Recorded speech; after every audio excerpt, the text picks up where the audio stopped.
और इस वक्त एक बड़ी खबर सामने आ रही है। रूस में पुतिन के लामबंदी के ऐलान के बाद खलबली मच गई है। रूस में जगह जगह लामबंदी के ऐलान का विरोध हो रहा है। विरोध प्रदर्शन में करीब 1300 से ज्यादा लोग गिरफ्तार हो चुके हैं। वहीं रूस से छोड़कर जाने वालों की संख्या भी बढ़ गई है।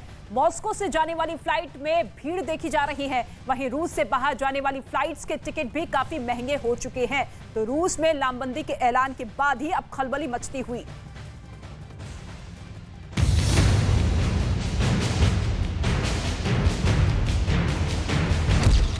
रूस में लामबंदी के ऐलान के बाद खलबली।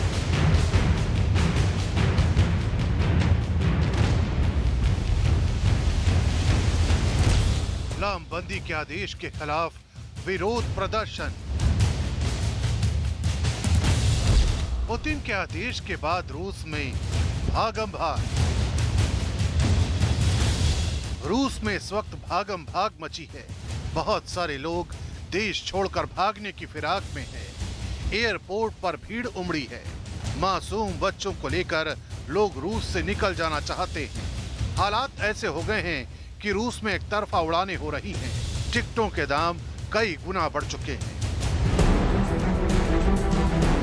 मॉस्को से तुर्की में इस्तांबुल, आर्मेनिया की टिकटें मिलनी बंद हो गई हैं, क्योंकि ये देश ऐसे हैं जो रूस को बिना वीजा के ही अपने देश में एंट्री देते हैं। वहीं अजरबैजान, कजाकिस्तान, उज्बेकिस्तान और किर्गिस्तान की टिकटें ऑनलाइन मिलनी बंद हो गई हैं।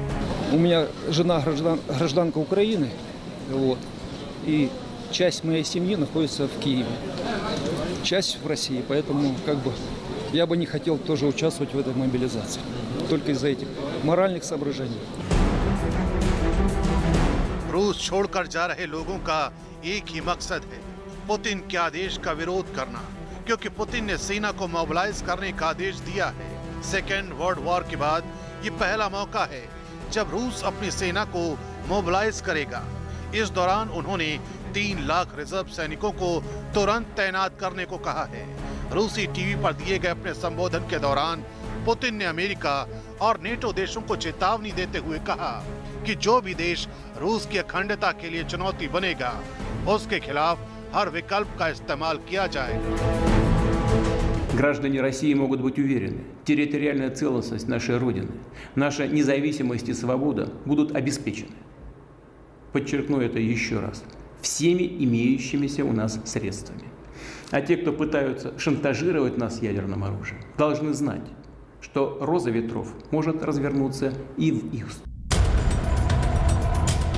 रूस में पुतिन के इसी आदेश के बाद लोगों को आशंका हुई कि युद्ध लड़ने की उम्र वाले पुरुषों को देश छोड़कर बाहर जाने की अनुमति नहीं दी जाएगी। इसी के बाद भगदड़ मच गई। लोग देश छोड़कर जाने लगे। मॉस्को में अचानक फ्लाइट की टिकटें महंगी हो गई। अचानक से सभी टिकटें भी बुक हो गई। एयरपोर्ट पर लोग देश छोड़कर जाते दिखे। गूगल में सबसे ज्यादा how to leave Russia search किया जाने लगा। इस बीच रूसी स्टॉक इंडेक्स डाउन होने लगा। डॉलर के मुकाबले रूबल गिरने लगा। वहीं जबकि रूसी रेलवे और देश की प्रमुख एयरलाइन की तरफ से बयान आया कि उन्हें अभी तक 18 से 65 साल के पुरुषों को बोर्डिंग से प्रतिबंधित करने का आदेश नहीं दिया गया है। Да, это не плановый визит, мне 17, и из военкомата так вот штатно мне еще не приходила повестка, но я учусь в онлайн-бакалавриате, с этим могут поспорить, поэтому уехали. इस बीच रूस में पुतिन के लामबंदी वाले आदेश के खिलाफ विरोध प्रदर्शन भी शुरू हो गया है। रूस में लामबंदी के विरोध में 38 शहरों में विरोध प्रदर्शन किया गया, जिसमें 1300 से ज्यादा लोगों की गिरफ्तारियां हुई हैं। फरवरी में यूक्रेन पर हमले के बाद से रूस में ये सबसे बड़ा प्रदर्शन था।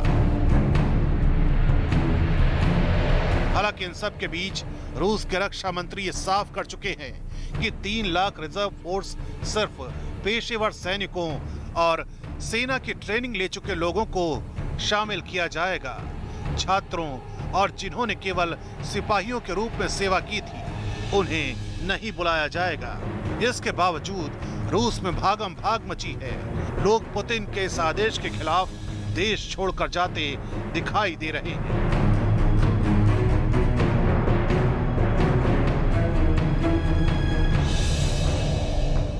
रूस के राष्ट्रपति पुतिन ने ऐसा क्या कर दिया है कि यूक्रेन परेशान है तो यूरोप जो है डरा हुआ है।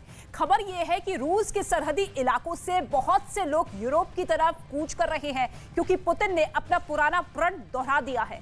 पश्चिमी देशों को धमकी देते हुए पुतिन ने कहा कि वो रूस की रक्षा के लिए किसी भी हद तक जा सकते हैं। पुतिन ने सभी विकल्पों के इस्तेमाल की चेतावनी दी है, यानी पुतिन अब यूक्रेन के लिए बहुत बड़ी प्लानिंग कर रहे हैं। इस रिपोर्ट में आप देखिए क्या है वो प्लानिंग।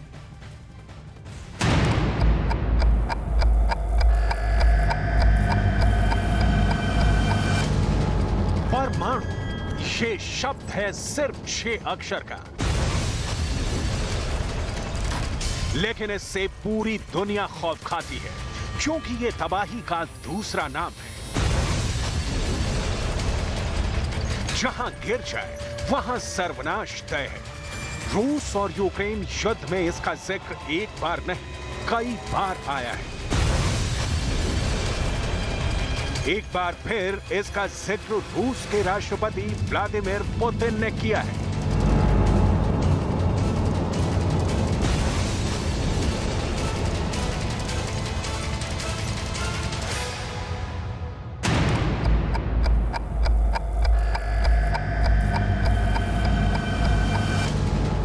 परमाणु, ये शब्द है सिर्फ 6 अक्षर का,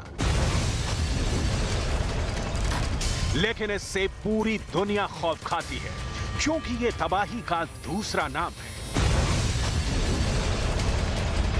जहां गिर जाए वहां सर्वनाश तय है। रूस और यूक्रेन युद्ध में इसका जिक्र एक बार नहीं कई बार आया है। एक बार फिर इसका जिक्र रूस के राष्ट्रपति व्लादिमीर पुतिन ने किया है।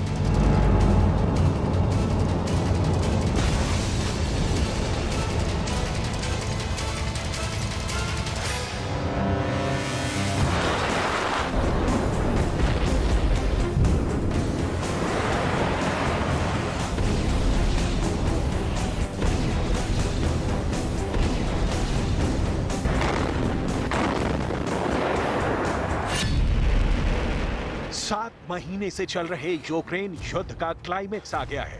अब या तो युद्ध खत्म होगा या फिर आर पार होगा, क्योंकि रूस के राष्ट्रपति व्लादिमीर पुतिन की चेतावनी एक बार फिर इंटरनेशनल हेडलाइंस बनी हुई है।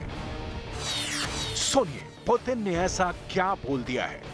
Пошел и ядерный шантаж.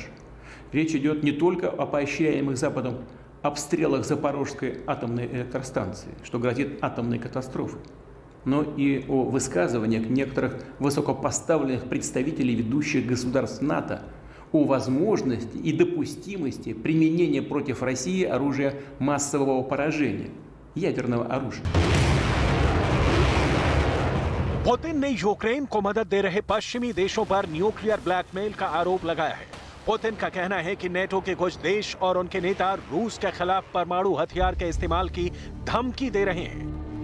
पुतिन ने आरोप लगाया कि पश्चिमी देश रूस को बर्बाद करने में लगे हैं। रूस कोई भी कदम उठाने को तैयार है। सैन्य मोर्चाबंदी के आदेश पर साइन हो चुका है। रूस पर खतरा हुआ तो करारा जवाब देंगे। रूस कोई भी साधन अपनाने को तैयार है। परमाणु हमला करने से नहीं हिचकेंगे। परमाणु हमला कोई झांसा नहीं है। पुतिन को सुनेंगे तो उनके लगाए सारे आरोप शीशे की तरह साफ हो जाएंगे। Тем, кто позволяет себе такие заявления в отношении России, хочу напомнить, что наша страна также располагает различными средствами поражения, а по отдельным компонентам и более современными, чем у стран НАТО. И при угрозе территориальной целостности нашей страны для защиты России и нашего народа мы, безусловно, используем все имеющиеся в нашем распоряжении средства. सुना आपने, पुतिन ने पूरी दुनिया के सामने अपना पुराना प्रण दोहराया कि वो रूस की रक्षा के लिए किसी भी हद तक जा सकते हैं। Граждане России могут быть уверены, территориальная целостность нашей Родины, наша независимость и свобода будут обеспечены. Подчеркну это еще раз. Всеми имеющимися у нас средствами. А те, кто пытаются шантажировать нас ядерным оружием, должны знать, что роза ветров может развернуться и в их